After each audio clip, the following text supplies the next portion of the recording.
రామాయ రామభద్రాయ రామచంద్రాయ వేదసే రఘునాథాయ నాథాయ సీతాయ పతయ నమః. రామాయణ పారాయణం 63వ భాగం.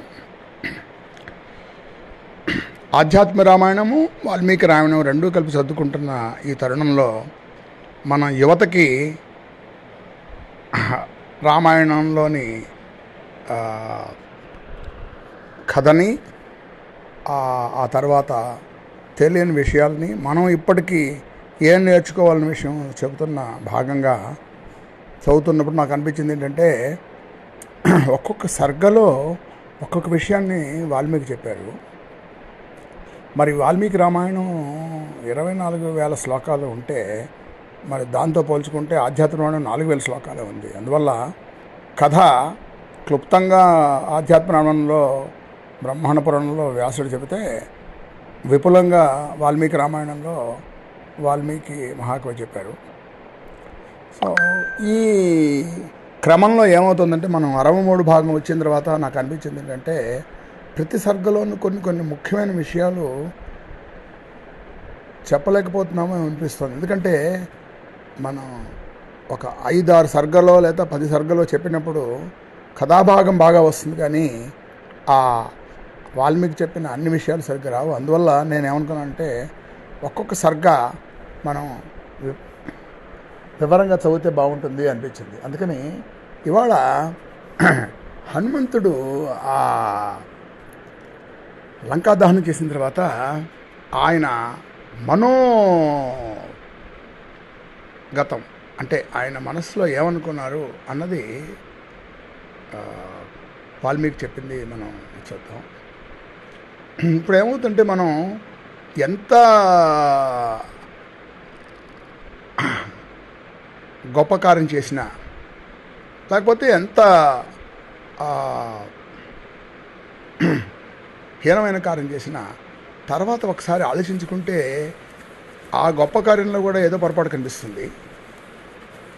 ఈ తప్పుడు కార్యంలో కూడా ఏదో ఒక రకమైన లాజిక్ అంటే ఒక ఇది కనిపిస్తుంది. హనుమంతుడు ఆ లంకా దహనం అంతా చేసిన తర్వాత ఆయనకి ఒక చిన్న చింత వచ్చిందట. ఆయన ఆ వాలాన్ని సముద్రంలో ముంచి ఆ నిప్పును ఆర్పిసిన తర్వాత, ఆహా నేను లంకనంతనే దహించాను అన్న ఒక సాటిస్ఫాక్షన్ వచ్చిన తర్వాత ఒక చిన్న అనుమానం వచ్చిందట. అమ్మో, ఈ లంకలో అమ్మవారు సీతా అమ్మవారు ఉన్నారు, మరి సీతా అమ్మవారు కూడా కాలిపోయారేమో. ఒకవేళ ఆవిడ కాలిపోతే ఇంకా ఆ మాట విని రాముడును లక్ష్మణుడు బతుకుంటారా? ఇంక యుద్ధం ఎలా జరుగుతుంది? నేను ఇంత పని చేసి ఇక్కడంతా చేసిన తర్వాత నేను అన్నీ చెడగొట్టాను. కొంతమంది అంత బాగా ముగ్గేసి మొత్తం అన్నీ చంద్రవంత చేసేస్తారు, చిన్నపిల్లలు అలా చేశాను నేను. నాకు ఈ రజోగుణంలో నేను లంకలో ప్రసాదాలు అంటిస్తున్నప్పుడు లంక అంతా అంటుకుపోతోంది అన్న ఒక సంతోషమే, కానీ ఈ అమ్మవారికి ఏమైనా అవుతుంది అన్న ఇది రాలేదు అని ఆయన మదనపడ్డాట. ఆ మదనపడినప్పుడు వాల్మీకి ఏం చెప్పారంటే, రజోగుణం ఉన్నవాడు, కోపం ఉన్నవాడు ఎలాగ తన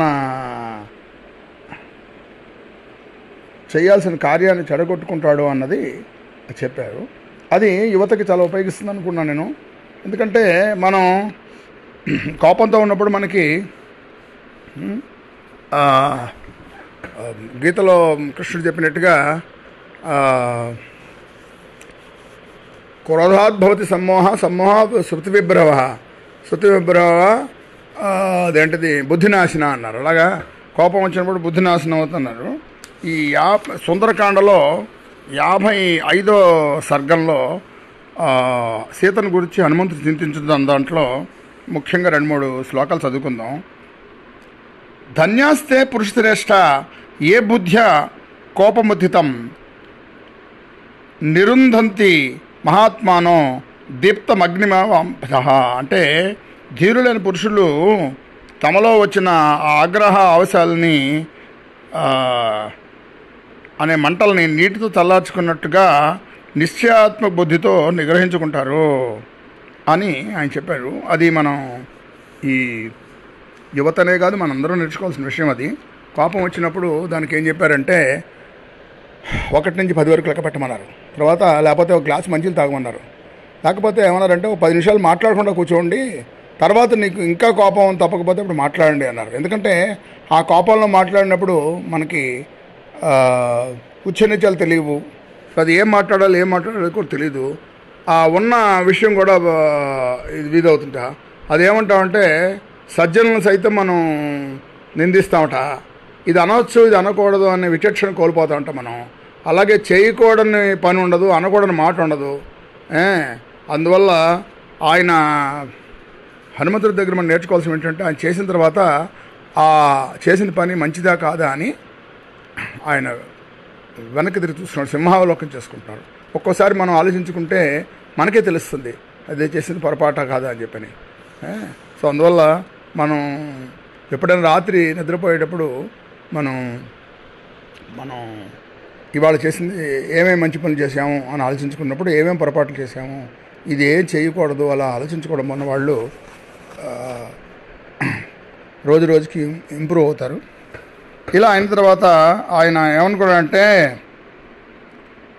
దిగస్తు రాజసంభావం అనీసమస్థితం ఈశ్వరేణాపి యద్గ్రాత్ మయా సీతాన రక్షిత. అయ్యో ఈ రాజసభావం ఎంత చెడ్డది, ఇది అదుపులేని అవడం వలన, చంచలమైనది అవడం వలన కార్యాధ్యక్షుడైన నేను చేసిన ఇక్కడికి వచ్చి సీతమ్మవారిని చూడడం, తర్వాత రావణుడితో మాట్లాడడం, ఇలాంటి కార్యాన్ని నేను సఫలమైనా కూడా రజోగుణాత్మైన ఆగ్రహం వల్ల సీతాదేవిని రక్షించలేకపోయాను అని అనుకున్నట్ట. తర్వాత ఇలా అనుకుంటున్నప్పుడు ఇంకో విషయం జరిగింది. ఏమని, గాలి ఏమో చాలా అనుకూలంగా వీస్తోందిట. మనందరికీ కూడా ఆ లోపల ఒక భావం ఉంటుంది. ఇప్పుడు ఏదైనా మనం ఒక నిర్ణయం తీసుకున్న తర్వాత ప్రశాంతంగా ఉంటుంది, ఇంకోసారి నిర్ణయం తీసుకున్న తర్వాత అమ్మో ఇలా ఉంది అంటే అని చెప్పి మనకి ఒక రకమైన ఆందోళన జరుగుతూ ఉంటుంది. అందువల్ల దాన్ని లోపల ఉన్న అంతరాత్మతో మనకి సంబంధం బట్టి కొంతమందికి ఏం జరగబోతుందో ముందే తెలుస్తుంది.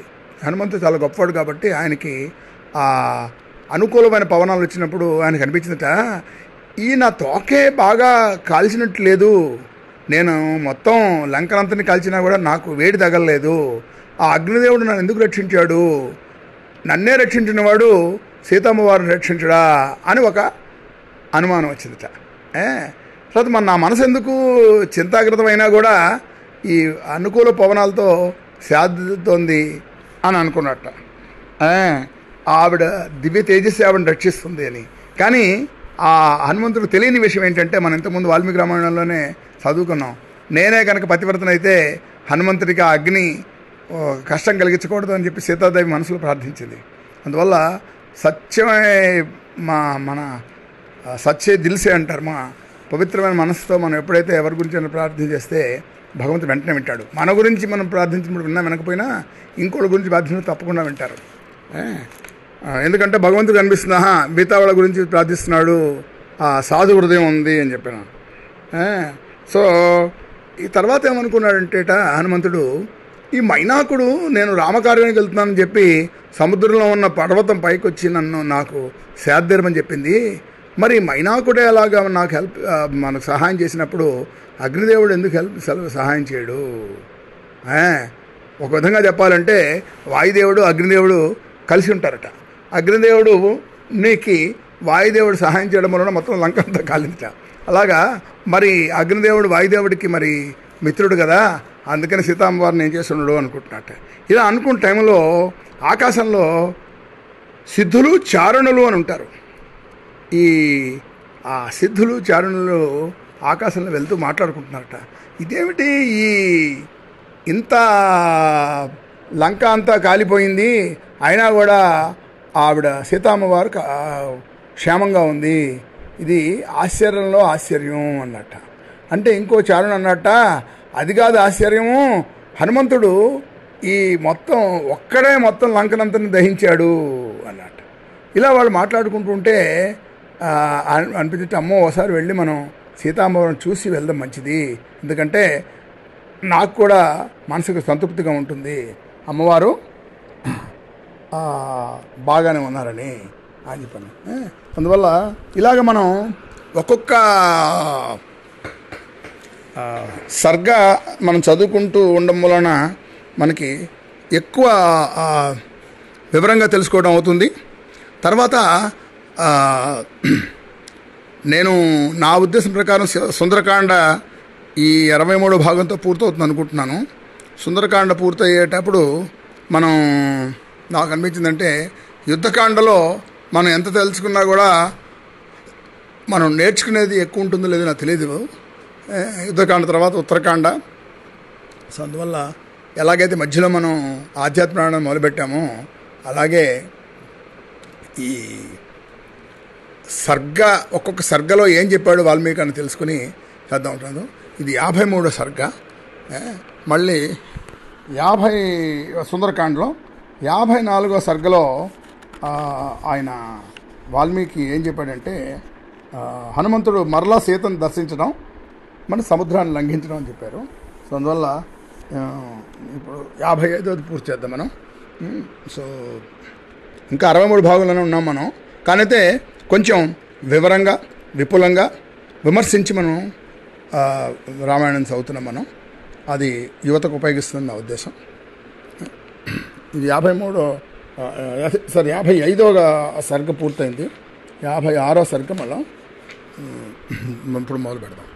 ఇలా హనుమంతుడు సీతమ్మవారిని మళ్ళీ దర్శించాలని అనుకోవడం, మళ్ళీ సముద్రం దాటి మళ్ళీ వెనక్కి అంగదుని వాళ్ళ వానరుల్ని కలుసుకోవడం ముందు తనకి కొంచెం మనసుకు తేలిగ్గా ఉండాలంటే ఒకసారి సీతాంబరిని చూసేసి ఆవిడ బాగానే ఉన్నారు అన్నది అని చూసి వెళితే తనకి మనసుకు బాగుంటుంది అని. చూడండి, మనం ఇప్పుడు ఎవరన్నా ఊరు వెళ్ళినప్పుడు ఎయిర్పోర్ట్కి వెళ్ళి వాళ్ళకి సెండ్ ఆఫ్ ఇస్తాం. మనం ఇంటి దగ్గర నుంచి చెప్పచ్చు, కానీ అక్కడికి వెళ్ళి చెప్తే కానీ మనకు కొంచెం సాటిస్ఫాక్షన్ ఉండదు. ఆయన వచ్చేటప్పటికి అమ్మవారు కూడా హనుమంతుడి గురించి ఆలోచిస్తుందట.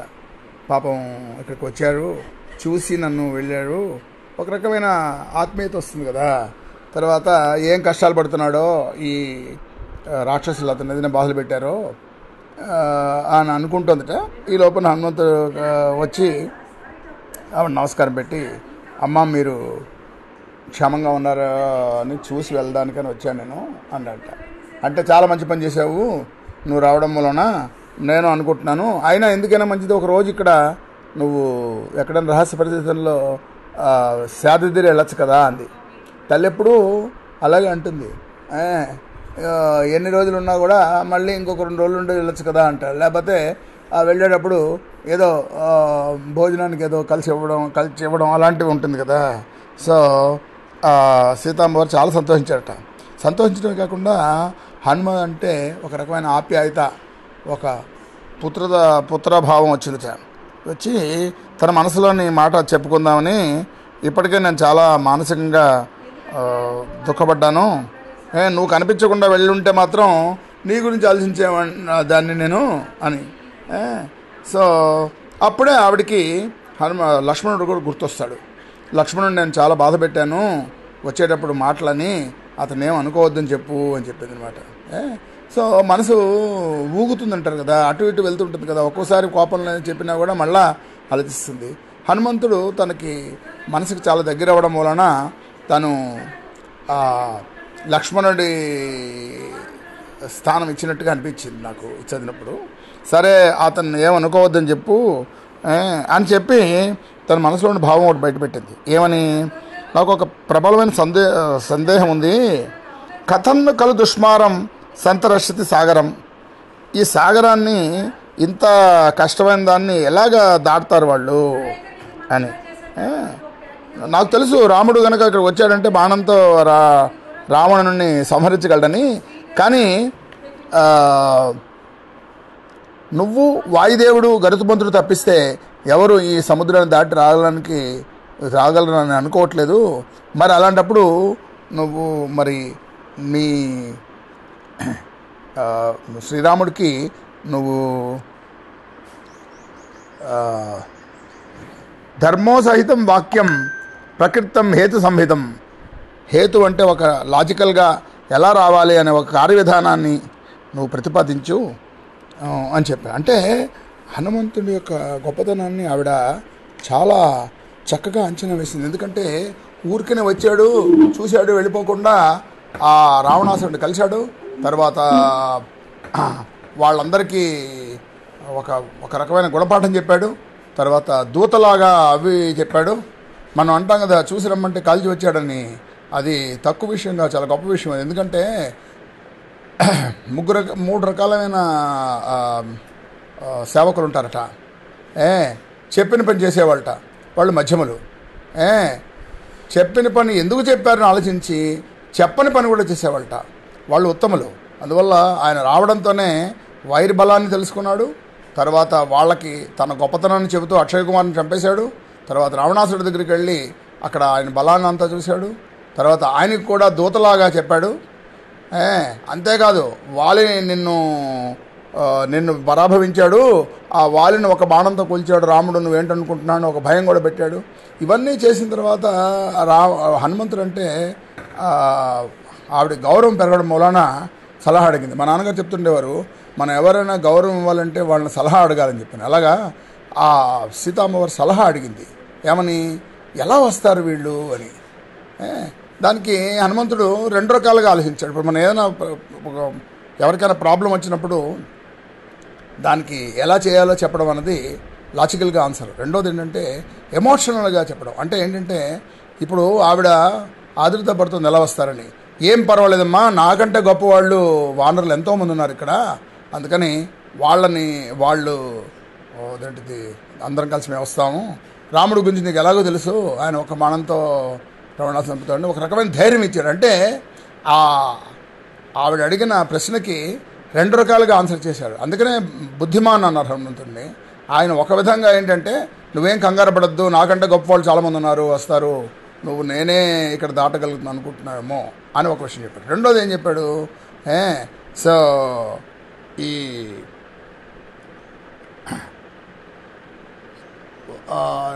వీళ్ళందరికీ కలిసి నిన్ను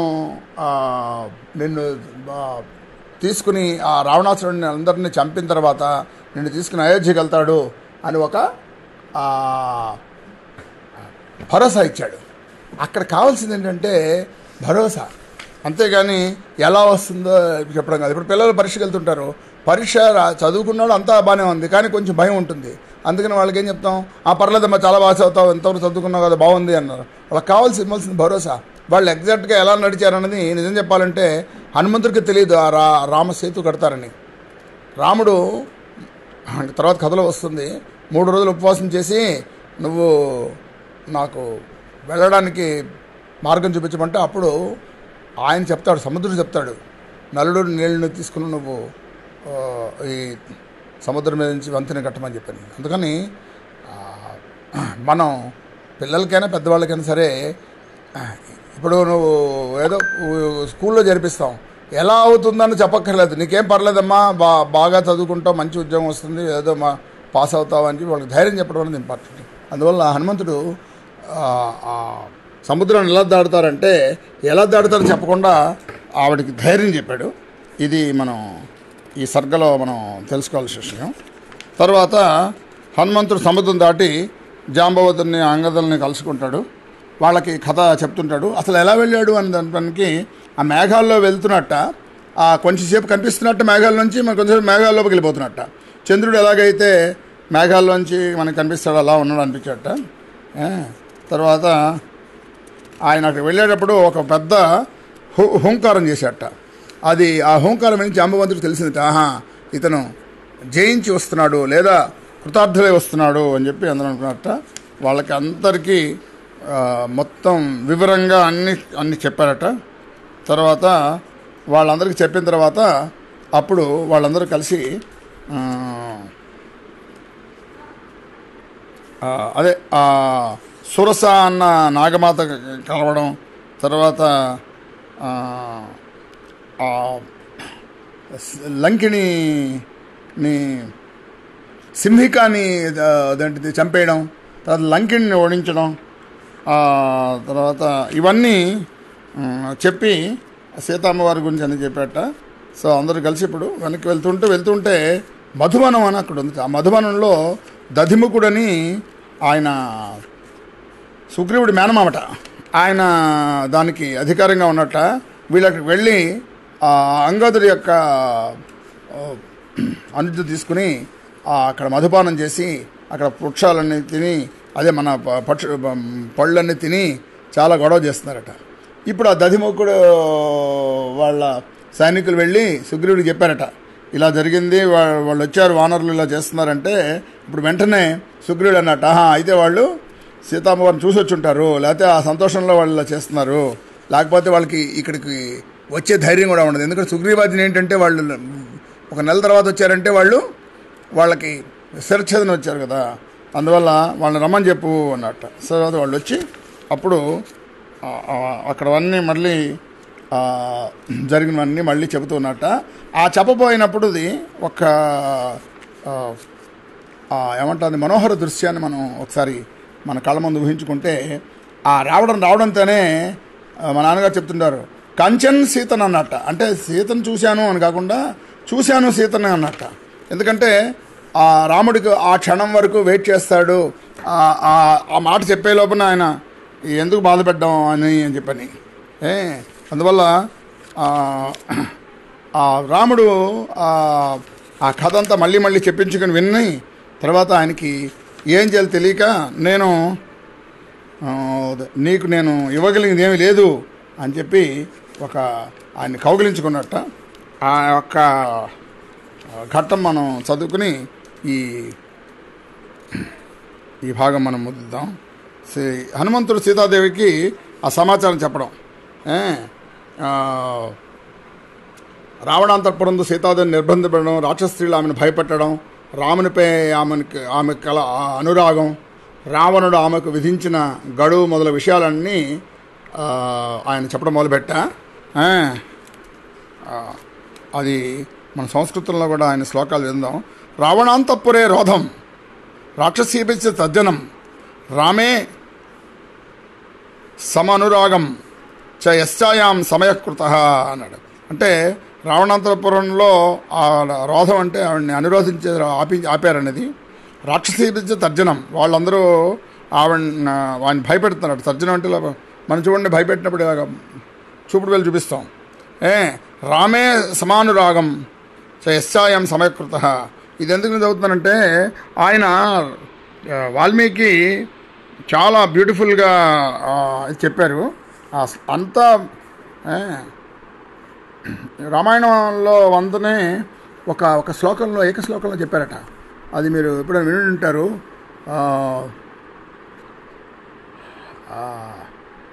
హర్త్వాముఖం కాంచనం అని చెప్పి ఒక శ్లోకం ఉంది. వైదేహి హరణం సముద్ర తరణం లంకాపురి దహనం పశ్చత్ రావణ కుంభకర్ణ వదనం ఏతద్ది రామాయణం అని చెప్పని. అందుకని అలాగా చాలా బ్రీఫ్గా ఆయన ఏం చెప్పాడంటే, రావణాంతఃపురే రోధం రాక్షసీభిశ్చ తర్జనం రామే సమానురాగం చ యశ్చాయాం సమయకృత అని చెప్పారట. సో ఆ ఒక్క మాటలో ఆవిడ యొక్క కష్టాలని చెప్పారట. తర్వాత ఆవిడ ఇచ్చిన బంగారమైన చూడమణి ఇచ్చి, తమ మణిం కాంచనం దివ్యం దీప్యమానం స్వతేజస దత్య రామాయ హనుమాన్ తతః ప్రాంజలి బ్రవీత్. ఆయన రాముడికి సమర్పించట, అంజలి ఘటించి ఇలా అన్నట్ట, సముద్ర లంఘాయిత్వాహం శతయోజనమాయతం ఆగచ్చం జానకీం సీతాం మార్గమాణో దిదృక్షయ. నేను 100 యోజనాల పొడవగల సముద్రాన్ని లంఘించి ఆ జనకుని కూతురైన సీతాదేవిని వెతుకుతూ వెళ్ళాను నేను. ఇవన్నీ చాలా బాగా చెప్పాడు. దక్షిణస్య సముద్రస్య తీరే వసతి దక్షిణే. ఆ లంక దక్షిణ తీరంలో ఉంది. తత్ర దృష్టా మయా సీత రావణాంతఃపురే సతీ. తో ఆవిడ నేను రావణాంతపురంలో చూశాను. ఇలాగా చాలా ఈ శ్లోకంలో ఈ శ్రద్ధలో అన్నీ శ్రీ హనుమంతుడు సీతాదేవి గురించి రాముడికి చెప్పడం చాలా మంచి శ్లోకాలు ఉన్నాయి. రావణాంతఃపురే రుద్ధ రాక్షసీభి సురక్షిత ఏకవేణీధర దీనా త్వయి చింతాపరాయణ. సో ఆవిడ ఏకవేణీధర అంటే ఆవిడ ఒకే జడ అంతా ఒకే ముక్కగా వేసుకుంది. అంటే జడ వేసుకోవడానికి ఆవిడకి అక్కడ ఇది లేక అంతా కలిపి ఒక ముడిలో వేసుకుందిట.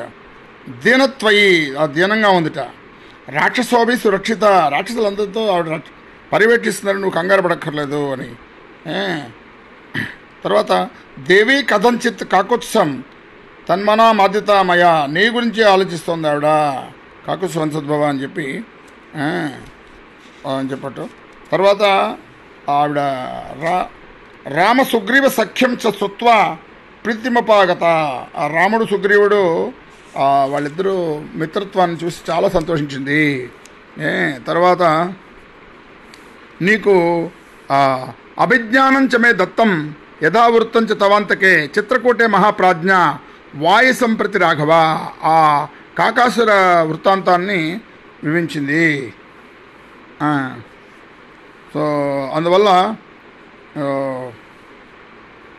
జీవితం ధారయిష్యామి మాసం దశరథాత్మజ, నా జీవితాన్ని అదేంటిది ఒక నెల రోజులు నాకు పూర్తవుతుంది, అందువల్ల నువ్వు రామా ఆ 1 month ఒక నెలలో వచ్చేయాల్సింది అని చెప్పేట. ఇది చెప్పగానే తౌ జాతశ్వాస రాజపుత్ర విదిత్వ తచ్చభిజ్ఞానం రాఘవాయ ప్రదాయ దేవ్యాచాక్యతం సర్వమేవాన్ ప్రోక్తం వాచా సంపూర్ణం వాయుపుత్ర సంశయ. అలా అన్నీ పూర్తిగా చెప్పిన తర్వాత చూడమని చూసి సీతాదేవిని తెలుసుకొని రాముడు క్లేశం అంటే బాధపడ్డట. తర్వాత మధురా భాష కిమహ మమ భామిని, మా భార్య చాలా మధురంగా మాట్లాడుతుందయ్యా హనుమంత అని చెప్పేట. మద్విహీనో వరారోహ హనుమాన్ కథయస్వమే, ఆమె చెప్పిన మాటలను యథాతథంగా నువ్వు నాకు చెప్పావు, నాకు చాలా సంతోషం, ఎందుకంటే ఆవిడ చాలా మధురంగా మాట్లాడుతుంది మా భార్య అని చెప్పాట. అప్పుడు సీతా సందేశాన్ని మళ్ళీ ఆయన మాట అంటే వెర్బాటం అంటారు, ఒక్కొక్క మాటకు చెప్తున్నట్టు చెప్పాట. ఏవ ముక్తస్తు హనుమాన్ రాఘవేణ మహాత్మన సీతాయా భాషితం సర్వవిధేయ రాఘవే. ఆ చెప్పిన మాటలన్నీ మళ్ళీ ఆయన చెప్పాట.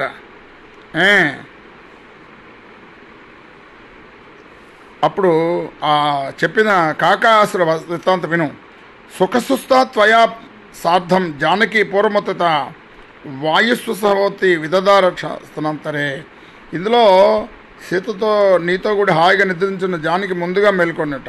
అంతలో ఒక కాకి వేగంగా వచ్చి ఆమె వక్షస్థలను గాయపరిచింత. నువ్వు ఆమె ఒడిలో తలవించి నిద్రున్నావట. అంతా మళ్ళీ వస్తుంది. పునశ్చక్యం పక్షి సదేవ్య జనయంతి వ్యధాం, మళ్ళీ వచ్చి ఆవిడ్ని బాధిస్తుందట. ఆ గాయాల నుంచి వచ్చిన ఈ రక్తానికి నువ్వు లేచి నువ్వు అన్నావట, కక్రీడది సరోషేన పంచభక్తులైన భోగివా, నువ్వు కోపంతో ఊగిపోతున్న విశాలమైన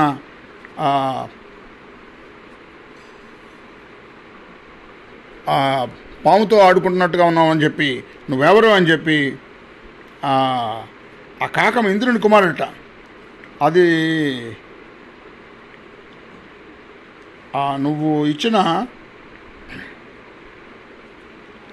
ఒక దర్భం తీసుకుని సదర్భం సంవృత్త బ్రహ్మాస్త్రేణ బ్రహ్మాస్త్రంలాగా ప్రయోగించవట. నువ్వు కూర్చున్న ప్లేస్ నుంచి ఒక దర్భం తీసుకుని బ్రహ్మాస్త్రాన్ని ప్రయోగించవట. ఆ దర్భాన్ని చూసిని సపిత్రాచ పరిత్యక్త స్వరైశ్చ సమహర్షిభి, అంటే బ్రహ్మ కానీ మహర్షులు కానీ త్రీన్ లోకాన్ సంపర్క త్రాతారం నాతి గచ్చతి, ఆ 3 లోకాల్లోనూ దాన్ని రక్షించేవాళ్ళు దొరకలేట. అప్పుడు అది పునరేవాగత తత్సం అది మన్ని తిరిగి వచ్చి మళ్ళీ నిన్ను అడిగితా నువ్వు. ఇప్పుడు ఇందులో సీతాదేవి ఆయన్ని రాముడి యొక్క గొప్పతనాన్ని చెప్తోంది.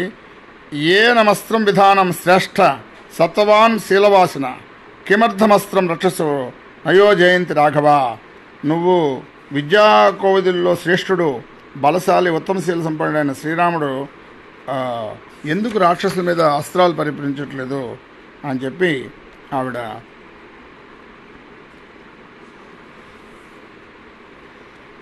సో హనుమాన్ సింహ సంకాసో ఉభయతో రామలక్ష్మణో సుగ్రీవంచ సమహత్వం సర్వాన్ బ్రూయాహమి. అందరూ నేను నమస్కారాలు చెప్పినట్టు చెప్పు. సో ఇలా చెప్పి మళ్ళా మాటలన్నీ చెప్పడంతో పాటుగా అప్పుడు తను హనుమంతుడు చెప్పాట, సీత సందేహం వచ్చింది, ఎలాగ మీరు చేయగలరని, యుద్ధం చేయగలరని నేను దానికి చెప్పాను. సో అప్పుడు ఆయన నువ్వు పట్టాభిషేకం అవుతున్నంత